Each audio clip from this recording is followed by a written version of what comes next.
Time check now. It is 4:52 on your Thursday morning, and it's time to see what's happening in your community. Childhood Obesity Prevention and Education, or COPE for short, will give away fresh produce today at Savannah's Beach and Johnson High Schools. The giveaway starts at 9:45 this morning. Organizers recommend students bring 2 large grocery bags to carry all those fruits and veggies. The Coastal Health District's Disease Prevention Program is hosting an event to inform people about its health services. That's from 5 to 7 p.m. at the Pennsylvania Avenue Recreation Center. There will be more information on heart disease and diabetes prevention programs, smoking classes, and more. There will also be free blood pressure and blood glucose tests.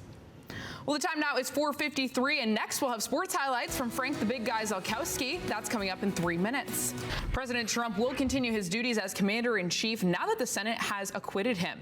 The vote went down party lines with Senator Mitt Romney as the only Republican to vote for conviction. He's the first U.S. senator to vote to convict a president of his own political party.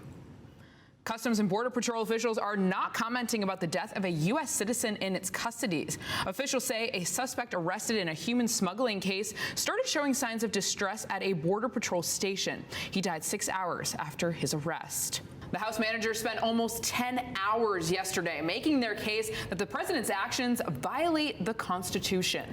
Well, in the Low Country, whether it's a weekend getaway or to grab a craft beer, a major development in Port Royal could soon have more people tying up to its waterfront. A person is in the hospital with serious injuries after a police-involved shooting. It happened just before 9:30 last night on East 34th Street near Atlantic Avenue. Savannah police say they encountered a man with a gun and shots were fired. No officers were hurt in this incident.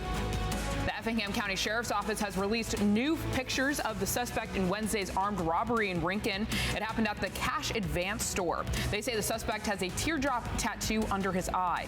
If you see him, police say do not approach him and call 911.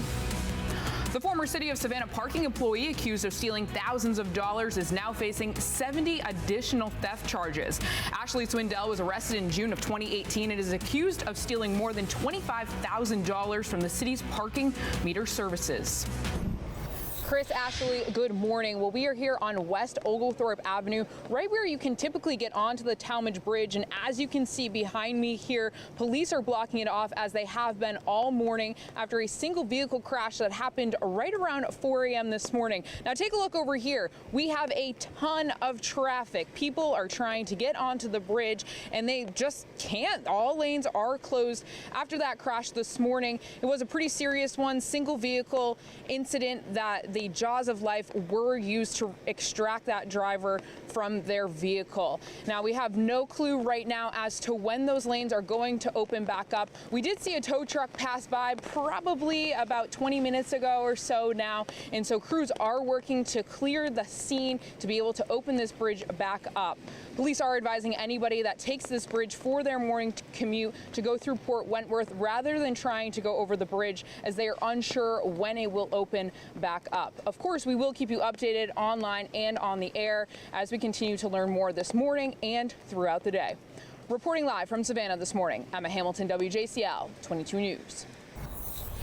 Hey, good morning, Chris. Good morning, Ashley. Well, we are here at the McDonald's on Montgomery Street, where that victim of that shooting drove himself to after being shot. We know very limited details right now, but what we do know is one victim is in the hospital after that early morning shooting. Our Emma Hamilton joins us live this morning with more on how this could impact teachers and students. Good morning, Emma.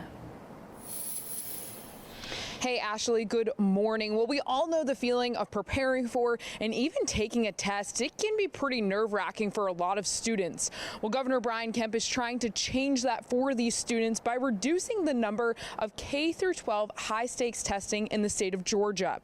He believes by doing this, it would maximize time for instruction in the classroom. Governor Kemp would also like to cut the length of state tests and evaluate local tests to look at student progress. He said, quote, "By reducing high-stakes testing, we will remove heavy burdens in the classroom for our teachers and students. This bill will work to restore parents' peace of mind about their children's education and let educators focus on what they do best, teaching our children."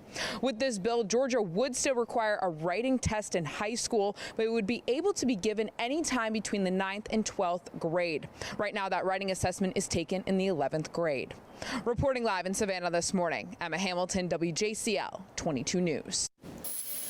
Hey, Ashley, good morning. Well, it is still a very busy morning here. The line for TSA has gone down quite a bit. I'm going to step out of the shot so you can see it. It was stretched all the way back to where we are at one point. Now, airport officials have told me that on any given weekday, they see about 4,500 passengers, and today they are expecting at least 6,000. Now, it is obviously one of the busiest days of the year here at the airport, and officials are suggesting that you arrive 2 hours before your flight. Between parking, ticketing, and security, there could be some pretty hefty lines, definitely a lot of travelers, and of course, plenty of luggage.